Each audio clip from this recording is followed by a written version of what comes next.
বরিশালের গৌরনদীতে ওমান প্রবাসী স্বামীর অনুপস্থিতিতে প্রেমিকের বাড়িতে বিয়ের দাবিতে অনশন করতে গিয়ে মারধরের শিকার হয়েছেন ৩ মাসের এক অন্তঃসত্ত্বা তরুণী।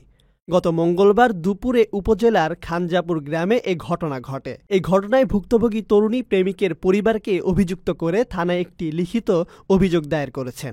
ভুক্তভোগীর অভিযোগ, প্রায় ২ বছর আগে তার বিয়ে হয় এবং এরপরই স্বামী চাকরির জন্য ওমানে চলে যান। এই সুযোগে পুরনো প্রেমিক ইসমাইল শরীফ তার সাথে পুনরায় যোগাযোগ স্থাপন করে।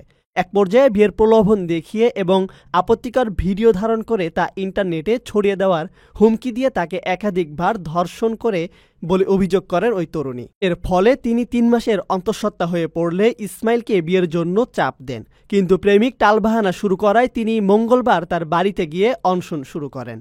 অভিযোগ, এর কিছুক্ষণ পরেই প্রেমিকের পরিবারের সদস্যরা তার ওপর হামলা চালায়। এই বিষয়ে অভিযুক্ত প্রেমিকের মোবাইল ফোন বন্ধ পাওয়া গেছে এবং তার ভগ্নিপতি হামলার অভিযোগ অস্বীকার করেছেন। গৌরনদী থানার ওসি মোহাম্মদ তরিকুল ইসলাম জানান, অভিযোগের ভিত্তিতে তদন্ত করে আইনি ব্যবস্থা নেওয়া হবে। ৫ লাখ টাকায় প্রবাসীর সিটির মালিকানা শেয়ার, ৫ বছরেই দ্বিগুণ মুনাফা। আপনার স্বপ্নকে সম্পদে পরিণত করতে আজই কল করুন স্ক্রিনে দেওয়া নাম্বারে।